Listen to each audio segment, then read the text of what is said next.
Hi there and welcome to this information presentation on the Certificate in Exercise and Health Fitness. This presentation is particularly aimed at PE and Sports Science students who are considering taking the intensive programme at the end of the academic year 2015-2016. My name is Damien Jackson. I'm the NCF Director of Education and Training, and I'm also course coordinator for this particular course. So let's look at the Certificate in Exercise and Health Fitness, the qualification itself, a little bit about it. The CEHF is awarded by the University of Limerick. It's placed at level 6 on the Irish National Framework of Qualifications, known as the NFQ. The NFQ itself then is aligned with the European Qualifications Framework, where the certificate is placed at level 5. Now, the reason for the difference in level 6 and level 5 is that on the Irish National Framework of Qualifications there are actually 10 levels. However, there are only 8 on the European framework, so our 10, so to speak, have to be squashed into the 8 on the European level. The CEHF is also accredited by the European Health Fitness Association, EFA, which has recently rebranded itself to be called Europe Active at level 5, and we are currently the only fitness instructor course at level 5 in Ireland. EFA itself, or Europe Active, is the European industry recognised standard. So the CEHF has the academic accreditation from the University of Limerick and the industry recognition from the European Health Fitness Association.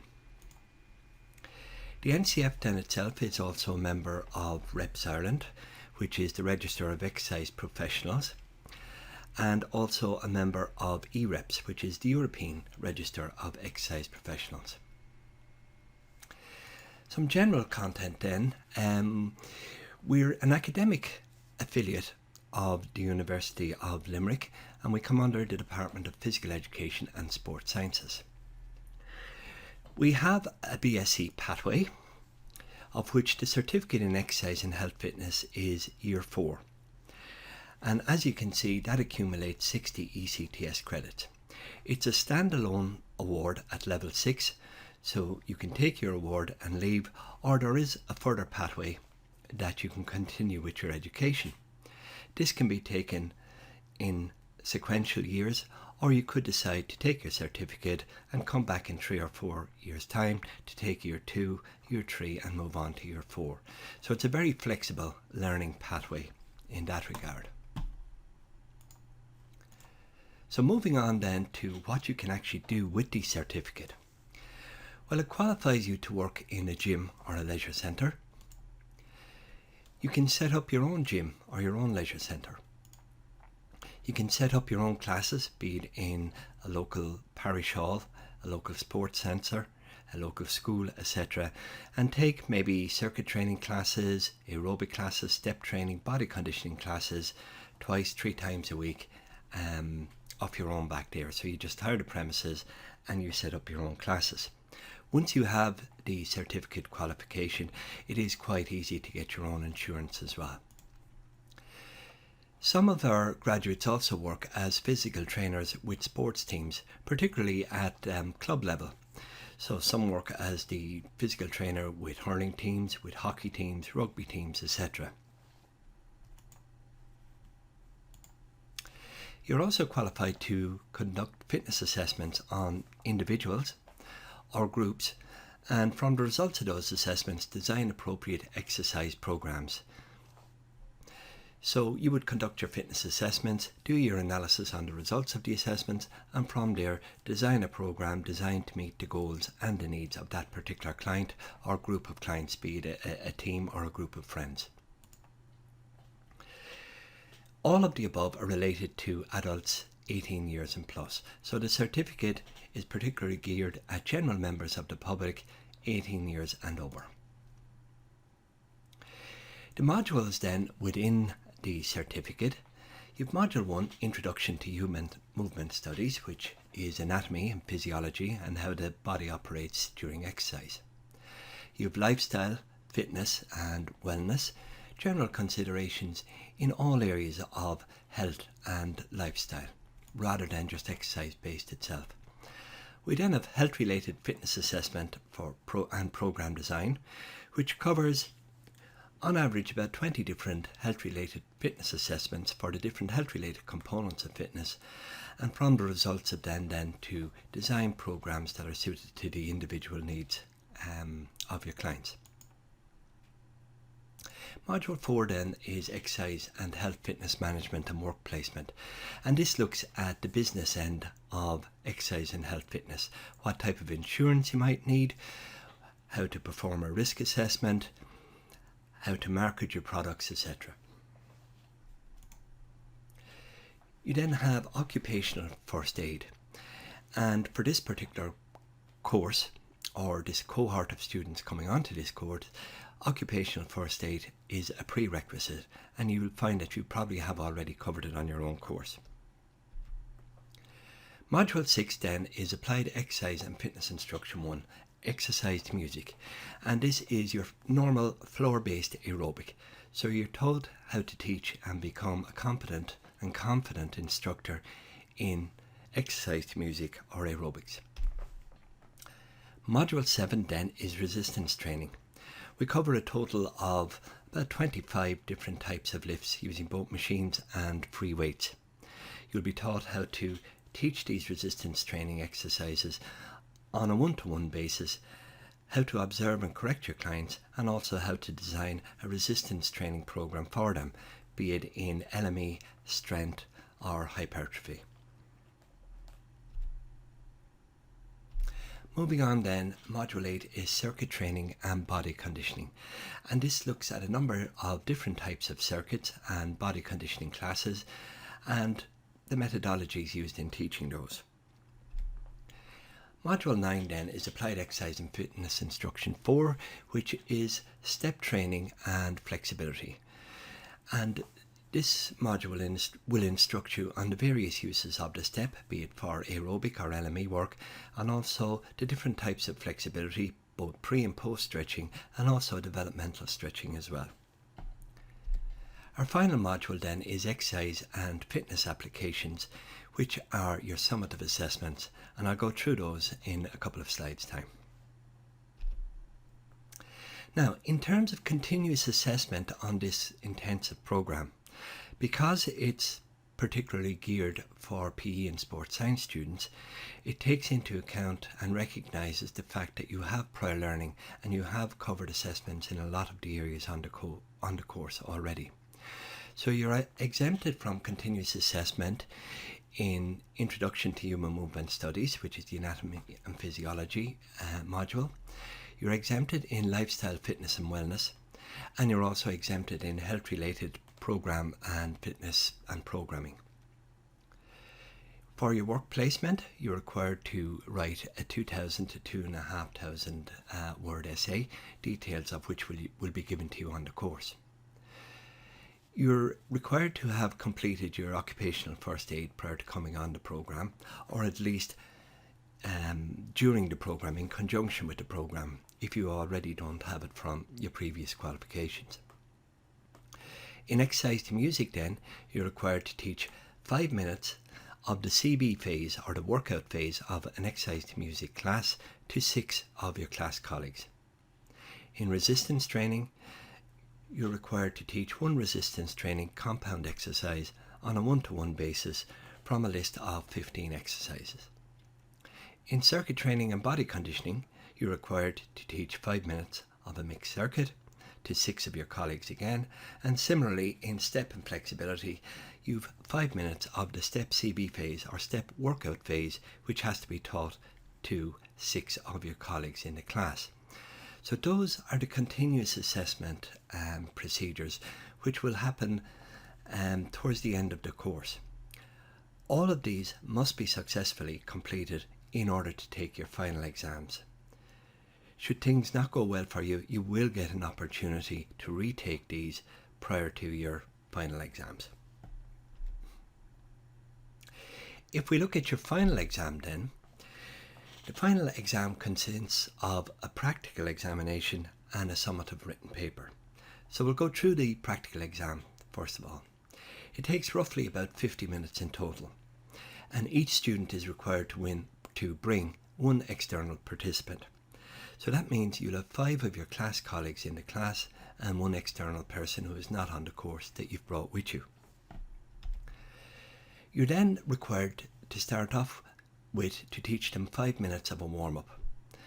Now it's your choice that you can either teach a free movement warm-up, a step aerobics warm-up, or a floor-based aerobics warm-up, and that's your choice. Immediately following that then you're into a 12-minute workout phase. And again, it's your choice whether you decide to do circuit training, step training, or aerobics with them. And that takes 12 minutes. Following that, you're into 8 minutes of body conditioning, which is a short routine which is put together to music using light weights, dumbbells, stability balls, and also the elastic tubing. So we're looking at high volume and low weight in order to tone and condition the body there. Then you move on a one-to-one basis. You're required to teach 2 resistance exercises on a one-to-one basis to the external person that you brought with you. And finally then, you're required to teach 1 post stretch from a bank of 10 stretches to the external person. So all of that in total takes about 50 minutes. We will cover all of these in detail on the course, and you'll get plenty of time for examination prep and working your way through it, and even getting some mock practical practice beforehand. In terms of the written final exam then, it's a 2-hour summative paper which covers all your modules. You have 23 one-marker questions which are very short but very detailed questions. For example, you might be asked what is meant by a concentric contraction. You might be asked to define diabetes. So they're very short answer questions. 23 of those, and you pick any 20. You then have a 220 marker questions which will come from the areas of anatomy and physiology and resistance training. You then have 2 45-minute or 45 marker questions which are basically case studies. So you'll be given a brief history of a client or a group of clients. For example, you might get a group of office workers, or you might get an individual client who have come to you looking for an exercise program. You'll be given a very brief history, a brief overview of their history of exercise and what their goals are and their current state of health. And you may be asked questions such as to describe the fitness assessments you would conduct on this person, to design their initial program, and to show how that program would be progressed over a number of weeks. And all in all, that's a 2-hour paper. There will be samples within your course manual, which I'll speak about shortly, and also we have some more on our learning support website. Once again, we will be covering all of these in detail in exam prep on the course. In terms of learning support then, we have the CEHF Student Manual, which is a 400-page manual which covers all the content in detail that you will require for both your written and practical exam. That will be given to you before the course starts, and you'll have it as study material and reference material all the way through the course. We also have a learning support website, and excuse the spelling on support, I missed that one. And this consists of a number of videos, animations, quizzes, etc. For example, if I just click into it here, you can see, and this is our learning support website. So under that you'll have a number of resources. And for example, if we go to, we'll say module 7, which is the resistance training module. I click on that, you'll see that there are lists of exercise tutorials that you can follow. So I'll just show you this one for a quick example. The deadlift. So here you have about 10 different Body parts, exercises, the front of the upper legs, and rear of the you lower have leg, all the teaching points on hips these and the as lower well. back. I've got them muted at the moment just for this presentation, but there's voiceovers giving all the teaching points on all of these exercises. Body parts are the middle of the upper back, the shoulder press. Body parts are the shoulders so all and of the rear those of the are upper arm. taught, and Muscles that are the goes for deltoids all of and your the practical triceps. modules. They're In a all seated the position, exercises lower that back you pressed into require the chair, are covered on. feet apart. So moving on from there then, the grading system on the certificate is similar to what you have on your own PE and sports science courses, with your third class honours C1 to C3 from 45 to 59, your Bs from B1 to B3 60 to 74, and your As 75 to 100%, etc. The provisional timetable for this year, for 2016, sees us start on Friday the 20th of May. Our days will generally consist of between 9:30 and 4:45 in the afternoon. So the course will take place from Friday the 20th of May to, as you can see, Friday the 27th of May. So you got a full week there. On the Monday then, we have the QAs, or what are called qualifying assessments, and these are the continuing assessments that I spoke about earlier. On Tuesday then, you'll get a chance to practice and do some private study for both the practical summative assessments and the written summative assessment. Wednesday, 1st of May, you'll take the written summative assessment, and we'll do that probably early in the morning, move it out of the way, and then you'll have the rest of the day to practice for the practical summative assessments, which are on Thursday, the 2nd and the 3rd of June. Your entry requirements then. If you're coming from the sports science side, you need modules SS 4402 and SS 4401. If you're coming from physical education, you need PY 4041 and PY 4022. What is extremely important is that there is a workshop on Wednesday the 17th of February in the multi-purpose room in the PESS building, and that's from 6 p.m. to 7:30 p.m. and that will cover all the practical aspects of the course. So there will be taster sessions there in circuit training, exercise to music and step aerobics, and also some body conditioning. So if you're thinking about applying for the course, you need to attend that workshop. You also need to have occupational first aid certificate, either completed already or that you intend completing it before the course is completed. In terms of fees then, for PE and sports science students, it's €995, and that consists of a €500 non-refundable deposit on acceptance of your place and €495 balance due before the 29th of March. That includes your UL registration as a certificate student, your course manual and access to the Learning Support website, all your tuition and examination fees, and your graduation in January 2017.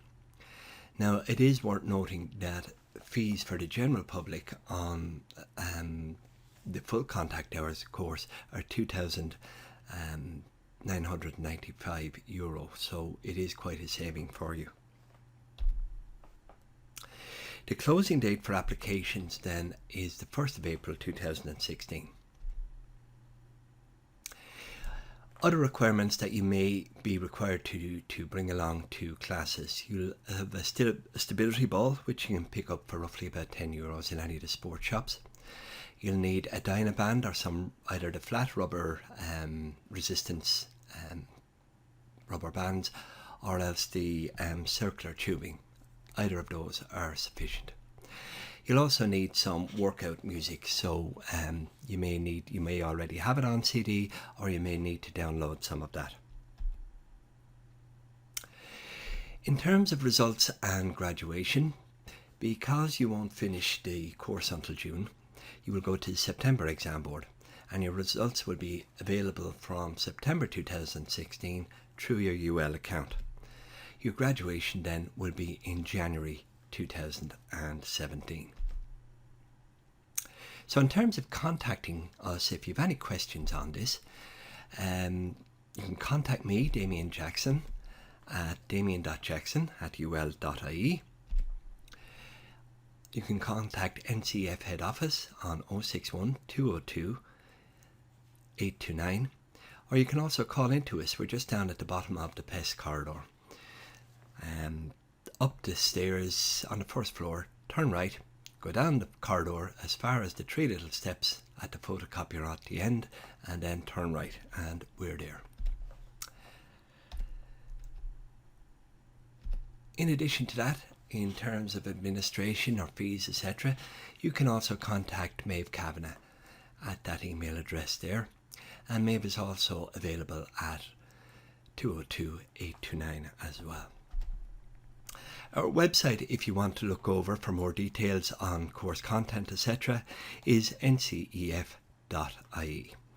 So thank you for your attention, and if you need any further information, please contact us, and we hope to see you on the course in May.